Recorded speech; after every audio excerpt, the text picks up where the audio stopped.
Hey guys, நாங்கள் நிறு இன்றைக்கி மார்னிங் டே ஸ்டார்ட் ஆனது பார்த்திங்கன்னா 5:48க்கு ஸ்டார்ட் ஆகிடுச்சு. இன்றைக்கி என் அக்கா ஹஸ்பண்ட் வந்து சபரிமலைக்கு இருமுடி கட்டிட்டு போகிறாரு. அதனால் மயிலாப்பூர் கிளம்பி மார்னிங்கே போகணும். என் பையன் எழுந்துக்கவே இல்லை, அடம் பிடிச்சிட்டு தூங்கிட்டு இருந்தான். மார்னிங் பார்த்திங்கன்னா எங்கள் கவரப்பட்டிலலாம் வந்து செம்ம பண்ணி இங்கே எதிர்க்க ஆளே தெரியாத மாதிரி அவ்வளோ இது. உங்களுக்கு வீடியோவில் தெரியுதானே தெரியல, அவ்வளோ பனி பெஞ்சிட்டு இருந்துச்சு. அதனால தான் நானும் வந்து ஜர்க்கின் போட்டு என் பையனுக்கும் ஜர்க்கின் போட்டு கூப்பிட்டு போயிட்டேன்.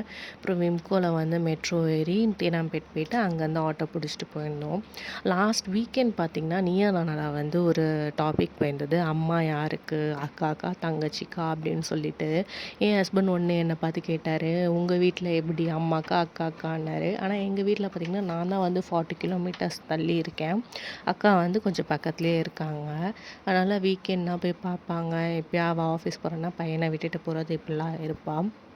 என்னால் அது போக முடியாது. எப்போயா இந்த மாதிரி ஏதாவது சான்ஸ் கிடச்சா தான் சும்மா அம்மா வீட்டுக்கு போயிட்டு வர்றது அதெல்லாம் இருக்கும். பட் என்ன கேட்டிங்கன்னா அம்மா வந்து எனக்கு எங்கள் அக்காவுமே அம்மா தான், எங்கள் அம்மாவுமே அம்மா தான். ஏன்னா எங்கள் அக்காவுமே வந்து நான் எப்போல்லாம் போகிறேனோ அப்போ அவளும் வந்து என்னை பார்த்துப்பா. சின்ன வயசுலேருந்தே வந்து அம்மா வந்து எங்கே வெளில விட்டு போனாலுமே என்னை நல்லா பார்த்துப்பா. அம்மா சொல்லிட்டு போவாங்க, பாப்பாவை பார்த்துட்டு போன்னு சொல்லிட்டு. எனக்கு இப்போயுமே வந்து அம்மா சொல்லிட்டு தான் போவாங்க. எனக்கே ஒரு பையன் வந்தாலும் அம்மா வந்து பாப்பாவை பார்த்துக்கோ அப்படின்ட்டு தான் வந்து சொல்லிட்டு போவாங்க. எங்கள் அக்கா இந்த வீடியோலாம் பார்த்துட்டு இப்போ ஓவர் பாசமலையாக இருக்கேன்னு சொல்லிட்டு. ஆனால் நான் எப்போயுமே அவள் பர்த்டே கூட ஸ்டேட்டஸ் போடும்போது நான் சொல்லுவேன், அவள் வந்து எனக்கு இன்னொரு அம்மா அப்படின்னு தான் சொல்லிட்டு. ஸோ சின்ன வயசுலேருந்து அவ்வளோ பேம்பர் பண்ணி என்னை பார்த்துக்கிட்டாங்க. பாய் காய்ஸ், நெக்ஸ்ட் உள்ள பார்க்கலாம்.